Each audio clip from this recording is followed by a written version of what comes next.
You're welcome back. Well, for the first half of 2021, total investments announcements stood at $10.11 billion compared to $5.06 billion same time last year.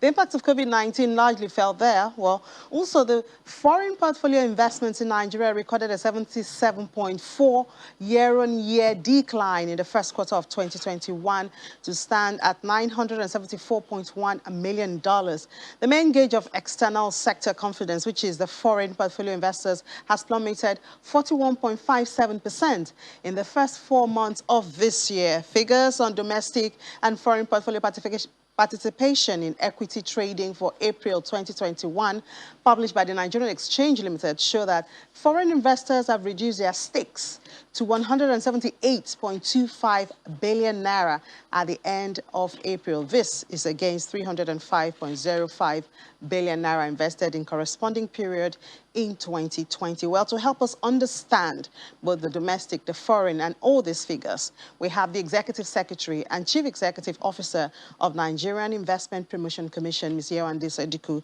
joining us this morning. Good morning, Ms. Sadiku. Good morning, Ini. Thank you for having me. Well, good to have you, especially as your birthday is today and you decided to share it with us. We'd like to say happy birthday to you. Happy birthday. Nigeria celebrates with you. You were not supposed to know that. You were not supposed to know that. It's supposed to be a secret. Well, happy birthday, Ms. Sadiku, and thank you so much for sharing your birthday with us. Thank you.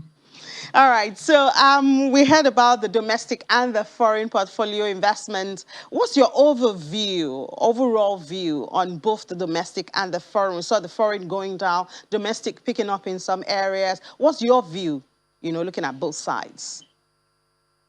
Foreign and portfolio investments will rise and fall, differently throughout the quarter, throughout the year. I think it's when you take a back look and you look at the overall trend over a period that you can properly see a picture of what's going on. But if I compare 2021 with 2020, clearly because of COVID, 2020 was a depressed year in terms of investment flows. That was expected. It was not expected only for Nigeria, it was expected globally. 2021, we expect recovery. The recovery has been somewhat slow, but that's also expected. But as we all, get comfortable with working with the reality of COVID-19, investment flows should pick up. It is expected, though, that there's a possibility, there are two possibilities. One is that countries like ours, with our large population, underserved markets and the like, have competitive advantages. But there's also the possibility that people focus on the markets that are easiest for them to do business because they don't want to take the risk. All right, so the report refers to announcements, and we know that the gaps between announcements and actual investment demonstrate investment potential. How much gap is in this first half investment announcement? So we haven't seen the actual investment numbers for the first half. The actual investment numbers and the investment announcement numbers is normally a lag. It'll probably be at the end of the third quarter, for instance, that we'll see, the flows for the first half of the year. But historically, there has been a gap between investment announcements and actual investments. This is not surprising. Investment announcements are made in advance, and investment announcements take a while to play out. Investment announcements that we make are also tied largely to the activities of direct investors, which take a while to birth from when they indicate their intentions to when they, actually implement. And, that time lag can be affected by a variety of things. It's slightly different from portfolio investors who have the capacity to move quickly in reaction to, market opportunities. Even if direct investors wanted to take advantage of market opportunities or government policies that are favorable today, it will take a while for their actual investments to kick in. So the lag is not unusual. All right. So we're looking at this H1 2021. investment by source now, Nigeria, that's domestic investments, overtook the United States to lead the list, accounting for 33% of investment, while the United States went from 42% to not even making the top 5 sources of investments at all. Should we be worried about this? I will not draw too much of a conclusion from that. The nationality, if you like, of the investment announcements change from quarter to quarter. They change from year to year. And they're very tied to the specific kind of projects that are going on. So I wouldn't worry about, a 1 quarter trend or a 1 year trend. It's when you look at it over a period. If you look at it over a 3-year period, we've only been doing this for about 3.5 years now. So we don't even have a long enough data set to comment on the trends. But I would not be worried about the changes from 1 quarter to the other. It's very, very tied to the kind of projects that were announced during the quarter. All right, looking at the sectors, manufacturing overtook transportation and storage at 58%. Does this credit go to the effort of the federal government or for ease of doing business? And again, I think it may be too early to tell. Remember, these are announcements. They are not actual investments yet. And because they're very project specific, it's a function of the projects that were announced in that particular quarter. And the total figure that you mentioned of 10.11 billion relates to the first half of the year, where we saw a stronger first quarter than second quarter. Again, that trend is not unusual based on the data that we've been gathering over the last 3.5 years. Okay, so information technology was a major contributor to pulling the economy out of recession last year, especially with COVID. A lot of people went virtual. But now we saw that it went down from 32% to 4%. Well, we're happy manufacturing is leading, but I mean, having ICT at this time going down to 4%, I mean, that calls for concern, isn't it?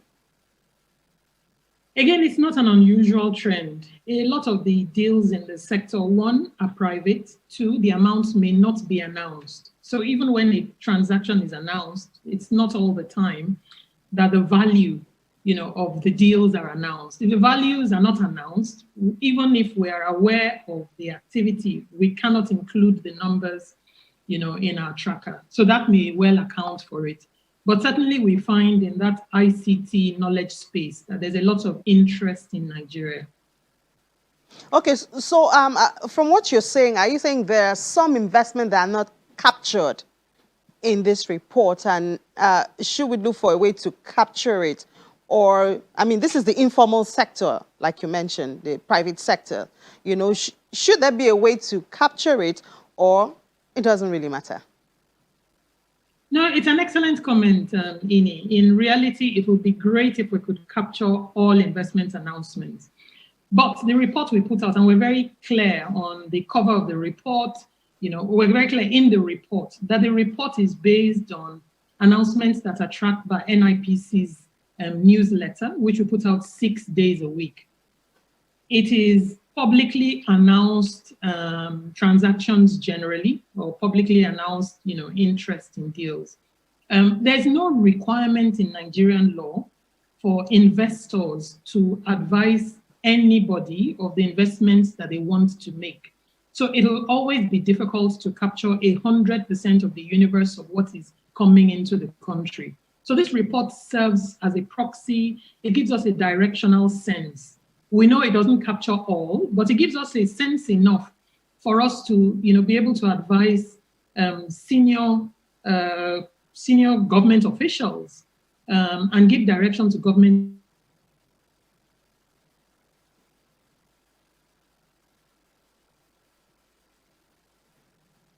Okay, well, I think we're having a bit of a technical glitch there. With Ms. Sodiku. I'm sure we'll get her back. But like I was asking her, to make plans, you need data.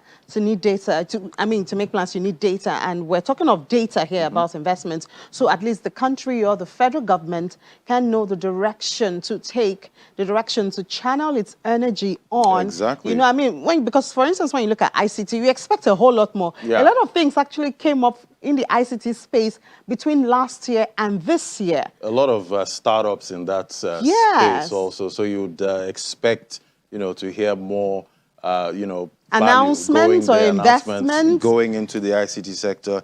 And also looking at states too, you can see that we still have, the oil-producing states getting yes. all the attention. And so that puts a lot of question mark on the efforts of the federal government to diversify the economy. If the leading state when it comes to investment announcement is still the oil-producing state, Akwa Ibom, Rivers State, Bayelsa, and then you have Lagos finding its way just somewhere down there. It's not a good sign, and we need to start looking into serious diversification of the economy so that we can see, it's not just about diversification, but it's also about making the economy very inclusive. I mean, like she said, the data is based actually on a newsletter by the NIPC, but how involved are, the private sector? How involved are Nigerians, in this? Because if we don't get the data, we might just be taking wrong decisions. And also getting rid of policies that actually discourage, foreign investors. That's another. Yes, because, foreign investors will look at the data to make decisions. They would look at, I think we have Ms. Sadiku back. Hello, ma'am. Are you back? Ms. Sadiku, are you back? Thank you. My apologies. I didn't know. My device just went off. Oh, yes. that happens. Well, it's okay. So I don't know if you can pick up where your thoughts where you were. Yes, please. If you just ask the question again. Okay. So you were actually talking about the data. We're asking the ICT space, we're expected to see more, especially at this time, because even just around us, we see a lot of inventions and innovations have come up because of COVID, and yet we did not capture that. And you were saying that the NIPC actually depends on data from its newsletter. So we're just, when you went off, we're asking or discussing to see, is there no way of expanding the capture of the data? Because the right data leads us to take the right decisions, and it will help the economy at the end of the day. You're right. The more data we have, the better informed the decisions that we make are, so that they're not based on anecdotes, they're based on actual facts. But gathering data that you have not been gathering before, will take some time. This report of investment announcement is something we put out now for the last 3.5 years.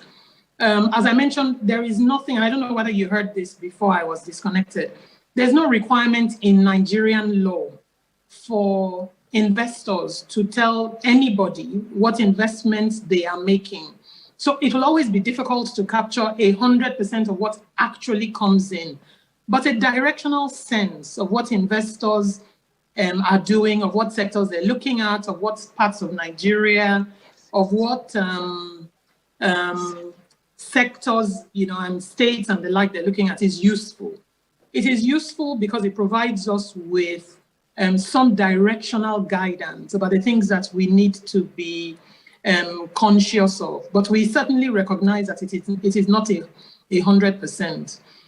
I also think that it may not be, it may be difficult to then legislate or require investors to tell us 100% of what they're doing, because it's important as markets develop that we minimize the friction that investors experience in coming to Nigeria. Ideally, we should make it increasingly easier for them, not increasingly difficult for them. So we will continue to think about ways that we can capture the information that we need to make better informed decisions. But it cannot be by making the life of investors more laborious. Okay, but before we let you go now, 7 months into the AFCFTA year, how has Nigeria maximized the window? So trading has actually not started under the AFCFTA because the schedules that are required for that trading have not been fully adopted yet. So a lot of what many countries are doing, Nigeria inclusive, is fine-tuning and ramping up the implementation plans. And in Nigeria, there's been a fair bit of sensitization, one at the organized private sector level, so sort of sector by sector, and with the states. So there's been a fair bit of work that's going on with implementation at state level and with sector groupings. But trading under the AfCFTA has actually not started because the schedules have not been adopted. All right. Yes. All right. Thank you so much. We'll have to leave it there now. Yewande Sidiku is Executive Secretary, Chief Executive Officer, NIPC. And again, happy birthday. Thank you. Thank you very much. Have a good day. Thank you so much.